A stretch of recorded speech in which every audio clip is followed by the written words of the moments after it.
சிவாய நம்ம அனைவருக்கும் இனிய காலை வணக்கம். இது உங்கள் விஜயலட்சுமி நாகப்பனின் காலை பதிவு. திருவருளும் குருவருளும் துணை நிற்க தெய்வ சேக்கிழார் பெருமான் அருளிய பெரிய புராணம் என்னும் சிறப்பினை உடைய திருத்தொண்டர் புராணத்தினை நாம் சிந்தித்து கொண்டிருக்கிறோம். அந்த வகையிலே இன்று நாம் வாயிலார் நாயனார் புராணத்தை சிந்திக்க இருக்கிறோம். திருச்சிற்றம்பலம். திருவருள் விஜயலட்சுமி அப்படிங்கிற அந்த யூடியூபை இதுவரைக்கும் நீங்கள் சப்ஸ்கிரைப் செய்யவில்லை என்றால் தயவு செஞ்சு சப்ஸ்கிரைப் செய்து விடுங்கள். ஏன்னா நாள்தோறும் இந்த ஞான செய்திகளை, எம்பெருமானை பற்றிய செய்திகளை, பெரிய புராணத்து செய்திகளை நீங்கள் கேட்டு கேட்டு மேலான நிலைக்கு செல்லலாம் என்பதனை உறுதியாக சொல்லி அடியேன் பதிவுக்குள் செல்கிறேன். திருச்சிற்றம்பலம். சொல் விளங்கும் சீர் தொண்டை நன்னாட்டு இடை மல்லல் நீடிய வாய்மை வளம்பதி பல் பெருங்குடி நீடு பரம்பரை செல்வம் மல்கு திரு மயிலாபுரி. அந்த வாயிலார் நாயனார் புராணத்தில் முதல் திருப்பாடல்.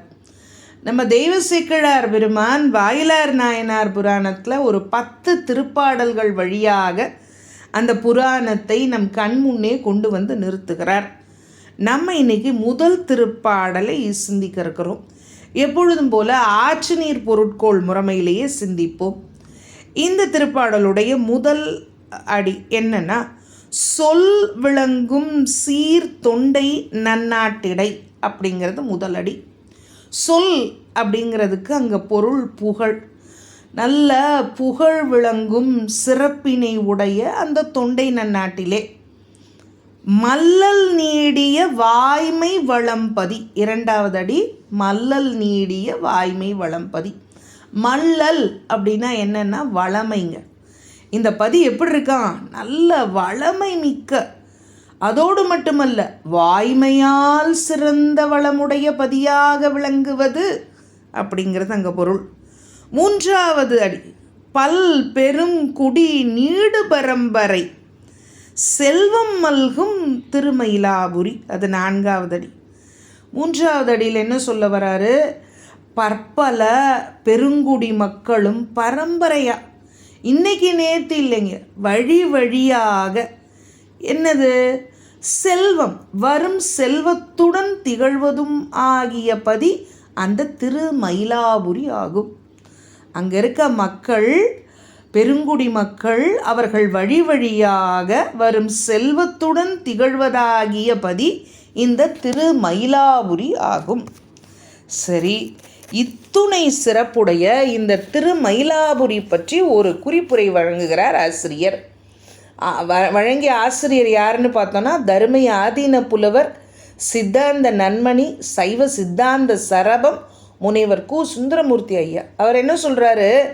ஏன்பா மயிலாபுரினா, மயில்களின் ஒளி மிக்க ஊர் ஆதலால் இந்த ஊருக்கு மயிலாபுரி. இன்னும் சிறப்பாக சொல்லணும்னா மயில் ஆர்ப்பு ஊர், மயிலாப்பூர் அப்படின்னு ஆயிடுச்சாங்க. நாவரசரோட திருவாக்கில் மயிலாப்பூ என்றும், ஞானசம்பந்த பெருமானுடைய திருவாக்கிலே மயிலை என்றும் சுருங்க அழைக்கப்பெற்றுள்ளது. இந்த திருநகர் இன்று சென்னை கடற்கரையில் திருவொற்றியூருக்கும் திருவான்மியூருக்கும் நடுவாக விளங்குகின்றது. அப்போ முதல் திருப்பாடலில் சேக்கிழார் வழியாக நின்று மயிலாப்பூரின் சிறப்புகளை நாம் நன்கு அறிந்தோம். இந்த அளவில் இன்றைய சிந்தனையை நாம் நிறைவு செய்து கொள்வோம். இன்றைய நாள் நமக்கு சிவ மங்களங்களை நல்கும் நல்லதொரு நாளாக அமைய வேண்டும் அப்படின்னு இறைவனிடத்திலே விண்ணப்பம் வைப்போம்.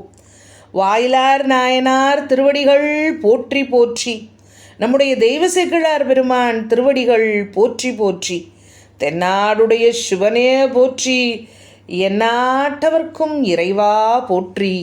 ஓம் நம சிவாய.